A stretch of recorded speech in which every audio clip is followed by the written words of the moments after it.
Additional trash services. Okay, this again is from some citizen input. This is some information I got from Gay Johnson on what we're doing and why. And I think with this, I want to see if anybody else had gotten any complaints from anybody or requests. I think this goes to, basically, we should try to educate people. I sent you all copies of the new resident information sheet and the junk situation sheet, just so you know what is out there now. I think the problem is with long-term residents having experienced one mode of bringing stuff to the recycling center. Things change because of some abuses, basically, and we have a different situation now. They're unaware of it, or they've never been in a situation where they need to know about it. So I think really it's a little bit better job for Brian to do. It's just trash. But I think it's really more of an educational situation. There's one possibility with allowing people to deposit, to bring 2 loads of junk with a charge of $60 for the second load. And the problems with taking unlimited are enumerated in here. Basically, you fill up the dumpster, somebody comes by and they can't take it because it's already full. So if we're going to allow a second load to be dumped in a day, we need to charge for it, and we need to have it under the control of Public Works so they can say, no, we've got too much already. Because the problem is if they can't get it emptied and you're working all day, you have this junk, you run down to recycling and it's at the last minute and they say, sorry. And what do you do if you've got a rented truck that Exactly. you gotta take back? It's full Is of it things. posted anywhere down there that we can't do to the second load in the day? Is it It's all common, whatever? posted on a sign right as you pull in. Okay. And so are you asking us about educational think information, we or are need you to do asking some us to change our educational- policy? I think the education is something that needs to be done. As far as the policy, I don't have any feeling one way or another. I think whatever the council, if you want to change it, I'm fine with that. If you want to leave it, I'm fine with that. The educational aspect of it was something I think we discussed last year, it may have been the year before. And we tried to put something in the Spirit magazine. I think we did put an article in the Spirit magazine. At the Snellville days, the information about the recycling center is one of the most popular brochures that goes, but I know that the recycling center doesn't have as many of them, so it was an issue about needing to purchase educational materials and putting that money in a budget so that we would have resources to do the education. And I think we have it somewhere on the website that's easy to find. Mhm. Would be something we could probably put on the Facebook page and just get It's it out on, there. it's on our webpage now, but, you know, you have to maneuver through our webpage, so. But it is on our webpage about recycling, about junk, yard, what recyclables we accept and what we don't accept, that type thing. Maybe we should make that article in Spirit an annual article. You know, run that out maybe every spring when people, I imagine that's our busiest time, right? Well, That's most spring issue. people come in the spring and summer, of course. Right, so if we have it maybe the spring issue Yeah. every year, it would be, Sure. Well, maybe that's something too, Brian, on a regular rotation, you can post up on Facebook. It can be the same message, but put it up there like every other week, because different people will see it at different times. One question, define load, A pickup truck load, okay? Should we use pickup truck load in, we do. okay, well, I just didn't see it in here, it just says load. On the back, it goes into more detail. You didn't get the back, I'm sorry. I emailed that. Oh, so this was the back of this? No, that's no, the whole thing. you should have gotten 2. Yeah, we could have got 2 in an email today. Yeah, Okay. Yeah, I got 2 emails, that was this one and this one. Okay. yeah, I can come. That's the back of this, Yeah, there you go. that's the back of this, okay, Oh, okay. okay. So, But we do specify that it needs to be a pickup truck load, But- because we do have people that will bring their pickup truck plus a trailer loaded down. Well, that's 2 loads of Right. yard debris. It would be 2 loads of junk as well. Right. So how do you treat that when they show up the door with that? Well, they can only empty one. Okay, so if they come with a trailer, If they only come with a trailer, we will limit them if we have seen trailers as long as just about that table right there. They're in line, To try- they're exactly, Right, doing so exactly they where I'm can, headed. we send somebody right out there with them and they can empty half of it or equivalent to a pickup truckload.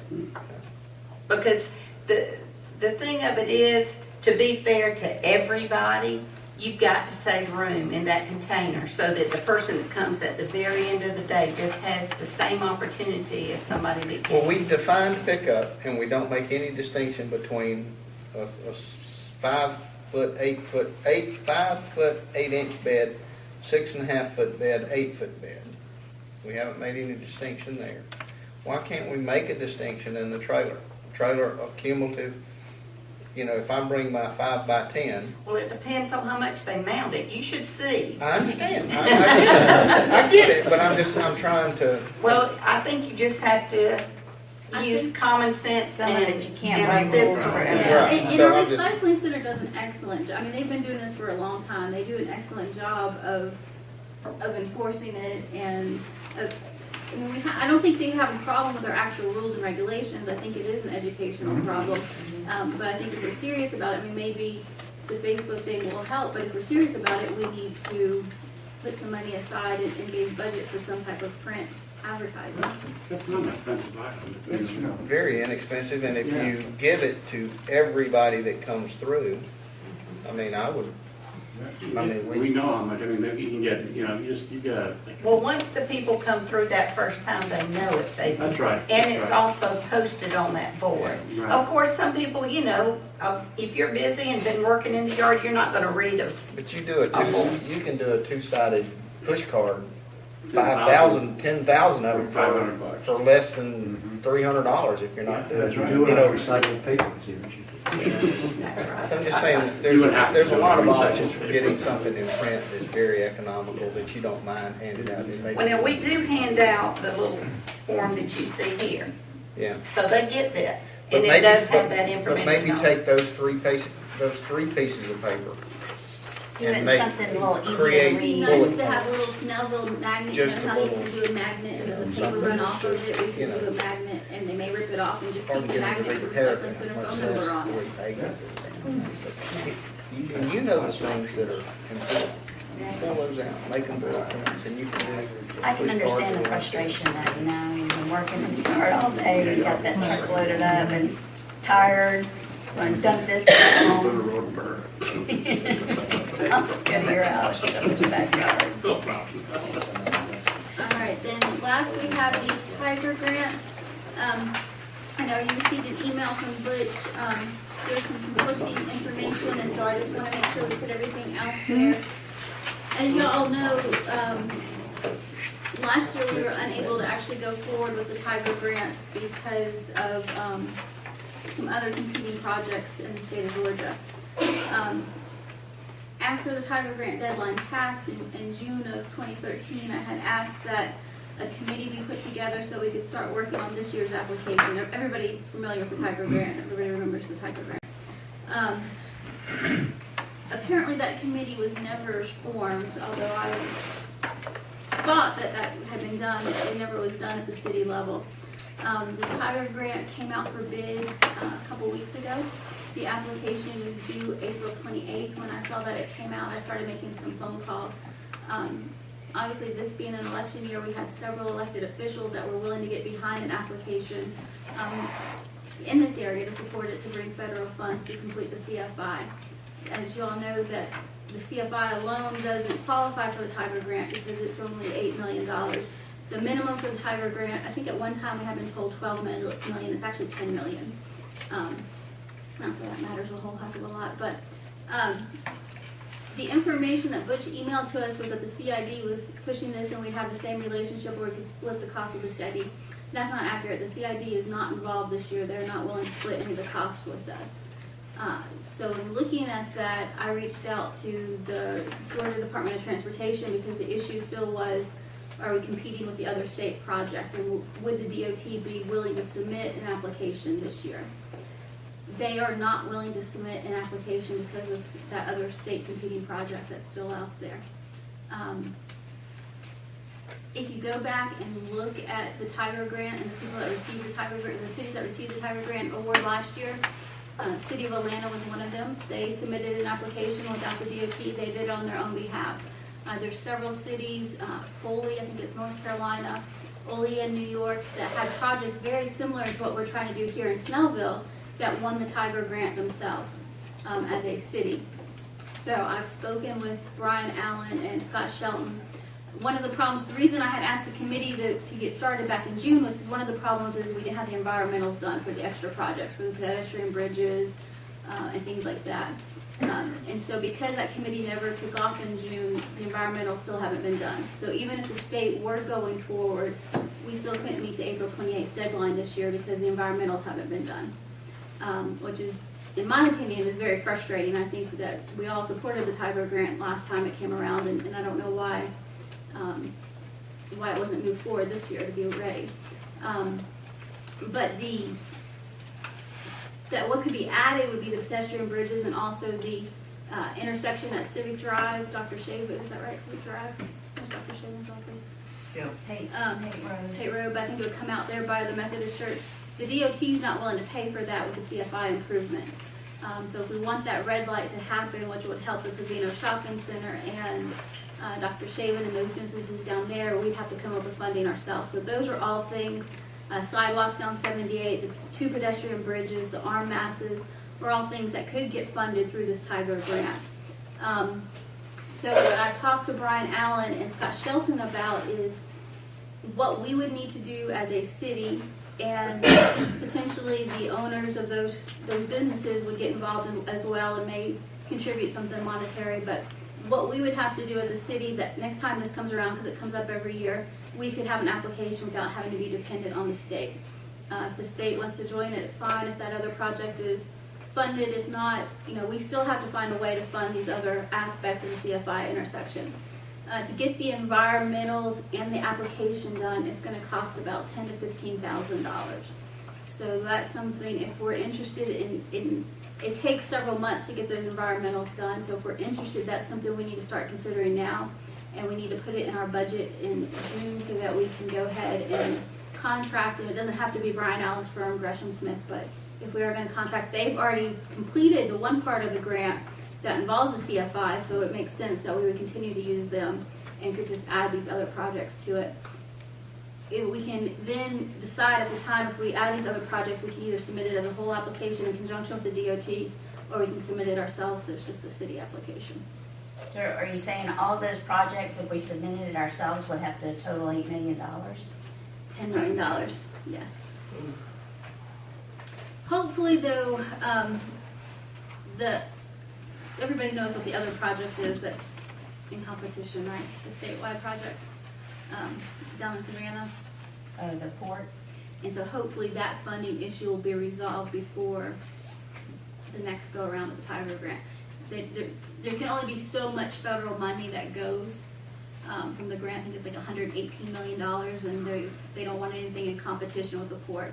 Apparently the city of Atlanta didn't care, and they went ahead and applied last year, but because the DOT would, if we did the CFI, they'd have to be a partner with it. The DOT won't sign off on it.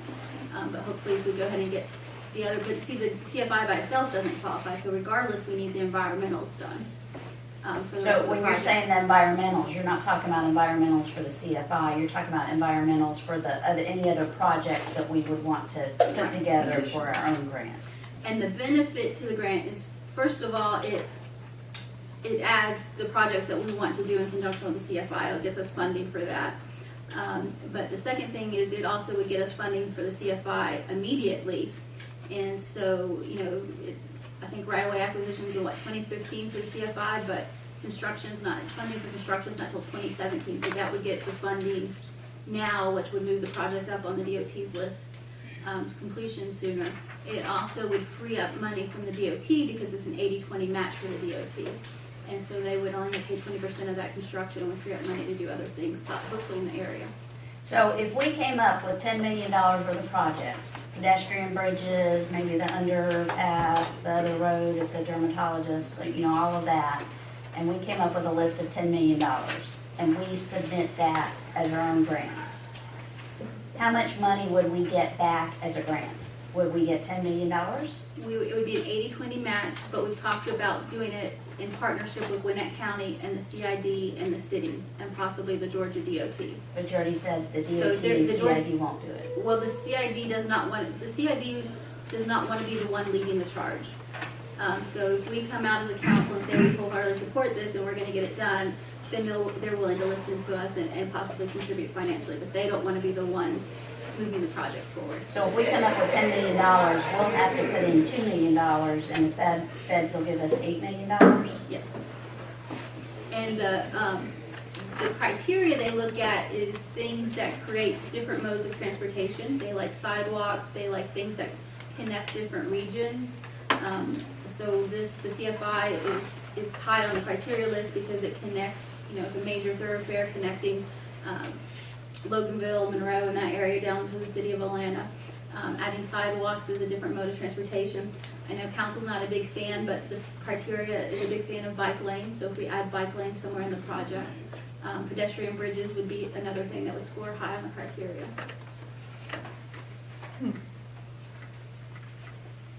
Reading Get through, more information about it. yeah, reading through, Because I the- thought that one of the problems though is that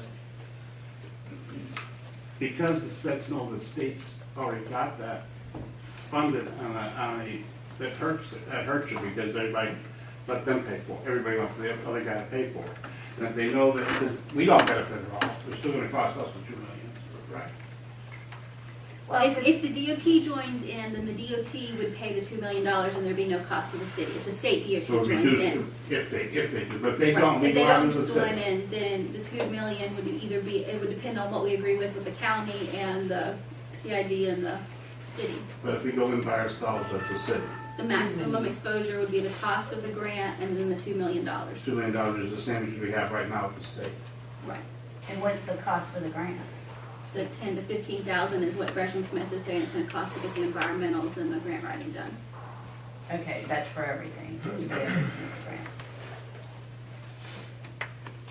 But right now, everyone is kind of everyone's waiting for someone else to pick up the ball and run with it. So what we need to decide, if this is something important to us, then the city needs to take the lead on it and get with the county and get with the CID and say, look, this is something we're serious about. We want to move forward. Hank Johnson's office, Representative Johnson's office is willing to give us a letter of recommendation. They have a great relationship with the administration that will be making the decisions in this. So. We need to get some more information on it. Yeah. Senator Butler is willing to give us a recommendation to the state, Senator Balfour. So when we have the support of the elected officials, it's just a matter of no one's moving forward with it. And like I said, I thought Butch had set up some meetings back in June, but apparently those meetings never occurred. Who was on that committee? I sent an email to Butch and he responded saying he put together a committee and once he got done with the budget, he was gonna set up the meetings and I just assumed it had gotten done. I don't know anything more than that. So there's not a particular agency that does this kind of work, it would have to be staff? No, Us? Gresham Smith would do the work for us. That's what the 10 to 15,000 would cost. Okay. To contract out with them Okay. to do it. The meeting, the staff work would be to coordinate the different entities involved. Okay. Justin Bridge will find it. We got to find where we're going to put them, Okay. all the other details. Well, shoot, as expensive as those are, it shouldn't take long to get $1 there, million. just for the bridges. Yeah, but it's making sure we have enough money in our budget that we can afford the 20%. we got to be able to. Because then you wonder, you wind up with another issue like the LCI that just took forever trying to, 10-year LC. that money wasn't really budgeted back when. So the CID is willing to consider being involved in this, but they don't want to drive a bus. Is that what I understand? Yes. If we come up with some project and want to take it to them, they will listen to our proposals, but right now they have no proposal to actually give to us. I think in Butch's email, he said that Jim was coordinating this and that we just had to split the cost with them. That's not accurate. Yeah, I don't understand why Butch would put it in here if that's not accurate. That's a question for Butch.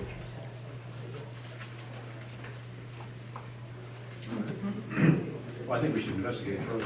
Absolutely. Sounds like a good deal if we can get everything. So this will be for next year. We can be ready. I mean, I don't think there's any way we can meet an April 28th deadline for this year.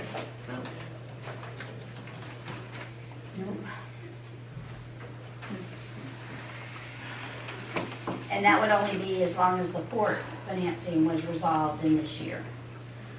What I'm told is the port has its own issues, so, you know, regardless of whether the financing is resolved or not, it may not be in competition for next year. We don't know where the state's going to be on that.